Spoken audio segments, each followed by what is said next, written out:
Chapter 67. The woman stared at Chongmyung with cold eyes. In the meantime, Chongmyung managed to understand a couple of things about the person before him. First, this woman belonged to Mount Hua. She had Mount Hua's pattern engraved on the chest of her uniform to prove it. Only the disciples of Mount Hua could wear this. Second, any man would be mesmerized by her. She is pretty. In his previous life, Chongmyung had been all around the world. To remain unswayed by mortal pleasures and always maintain a stable mind was what the Tao was all about. However, it was impossible for Chongmyung, who was famous for being a delinquent master of Mount Hua, to remain stuck in one city for very long. It had been the same before he rose to fame. He was someone who would hit the people from the other sects constantly. After that, he struggled very hard to raise the reputation of Mount Hua through a cooperative effort and beat up everyone who tried to cheat him or Mount Hua. Right, even in the old days, he proved that Mount Hua's sword was the best in the world by defeating the masters from all the famous sects. Of course, it wasn't intentional. They always started it. It wasn't Chongmyung's duty to develop Mount Hua's reputation. That was the role left to the elders of the sect. However, the role somehow became linked to Chongmyung and his Sahyong. Thanks to that, Chongmyung was dragged around all over the place.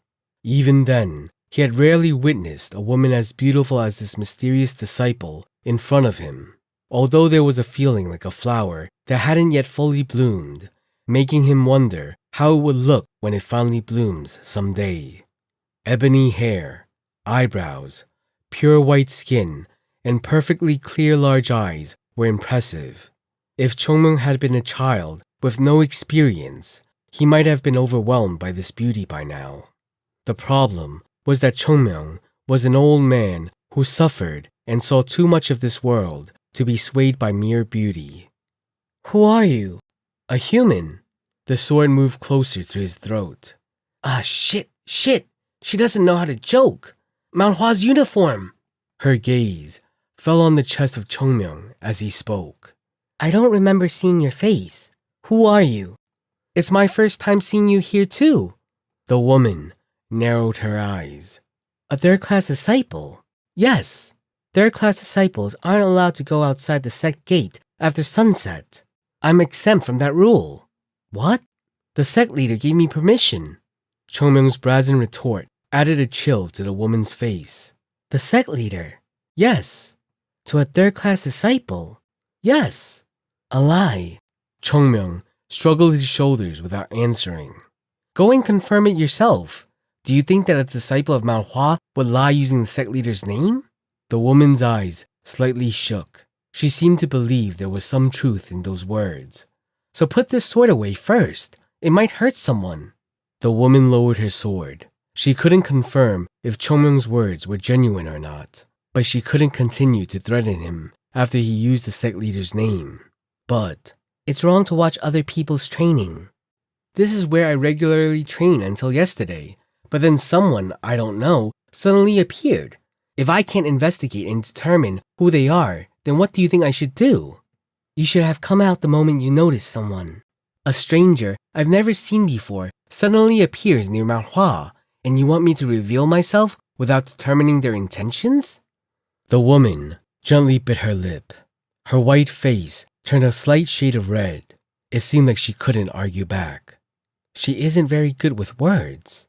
Her sword was sharp, but not her tongue, apparently. With a face like that, she likely didn't get dragged into many fights. Such a disgusting world. Good-looking people live such comfortable lives. "What is your name?" "Chongmyung." "You received the name from the sect?" "No, my name is Chongmyung." "A third-class disciple needs to have Chong attached, but it isn't a sect name. It's your own name?" "Yes. Even if the sect gives me a name, I will keep it as Chongmyung." Shit. This woman was dumb. "I am Yu Yi-sol." "Okay." Yu Yi-sol stared at Chongmyung without saying a word. "What is it?" "I'm a second-class disciple. I am Baek, and I am your senior." "Huh?" Chungmyeong tilted his head. There were people of Baek? No, of course there were. Mount Hua named each generation of disciples as such. Chung, Myung, Hyung, Un, Baek. It was natural for someone to have the title of Baek. Then, the next title after Baek will return to Chung, like a circle. In other words, it was normal for there to be disciples who were named Baek after the seniors named Un. I just didn't see any of them, so I forgot about it. The naming is done right away, based on their age, since problems can arise if there are age differences among the disciples. Therefore, depending on circumstances, sometimes a name gets skipped too. Since Mount Hua's situation was so complex, he thought that a couple names were skipped, but there was someone with Baek. It is the first time I'm hearing about this. You are the youngest in Mount Hua, right? Yes, right. Didn't your Sahyongs tell you? Well... There was no way that his Sahyongs, whom he constantly bossed around, would ever volunteer such information to him. It's my fault. Chungmyeong, who was easily convinced, nodded his head. There must have been some misunderstanding. What could be done? Someone with the Baek name appeared. From Chungmyeong's point of view, a few more pieces were added to Mount Hua's board. Is that the end? What? What about your greeting? Chungmyeong's face contorted. I don't get it. What is this brat saying in front of this old man? Being young is a sin. It really is a horrible sin. Yes, nice to meet you. Chungmyeong roughly greeted her with a voice holding no emotion. Go away now. He had to train too. He didn't want to waste a day just because someone else occupied his training place. The sun was about to rise too. What a weird kid. Who? Me?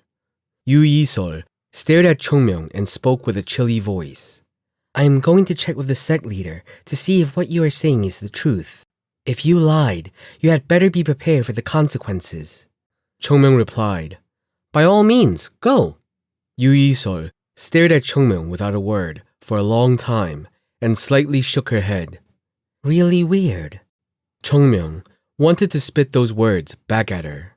With her sword sheathed, the girl glanced once more at Chungmyeong and began to descend. As her figure disappeared in the distance, Chungmyeong sighed as he gazed at the rising sun.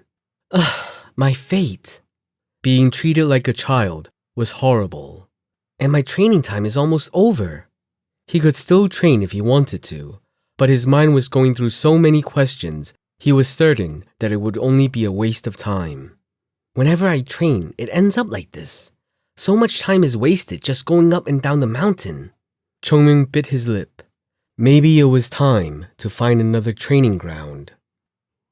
What's with this atmosphere? Chungmyeong tilted his head as he looked at the disciples having their meal. It was the first time, after Chungmyeong thoroughly beat everyone, that such a dark and gloomy air lingered about. He never thought he would have to see this, which was why he was confused. You're here. Yoonjong waved at him and called him over. Chungmyeong took his meal and went to the table where Yoonjong and Jogul were seated and asked as soon as he sat down. What's with the mood? Our seniors are back. The Baek bastards? Oh, you know them. Chungmyeong had lived his whole life in Mount Hua, you idiot. Anyway, so what? What's wrong with them coming back? First of all, don't call the Baek bastards Baek.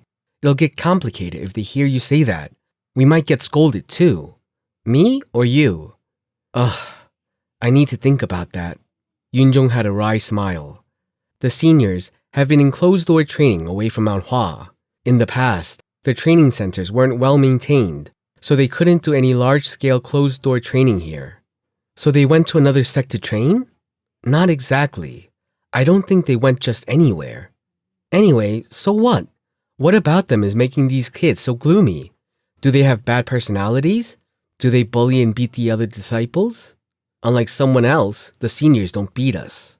I wonder who that someone else you're referring to is. Let's move on. Yoonjong was flustered when Chungmyeong called him out, but Jogul quickly took the lead to change the subject. It's because of the conference. What? Isn't a conference just for meetings? No. This is the Mount Hua and the Jongnam Sect's conference. What's that? Jogul sighed. Once in a while, both the sects come together. Now, we have a competition every 2 years to compare each sect's achievements against one another. Ah, I feel like I heard about this somewhere. When did this start? Don't know. I know that it's been happening for a long time. Yunjong said. I heard that the first conference was organized to occur once every 5 years. Back then, the goal was to foster friendship between both sects.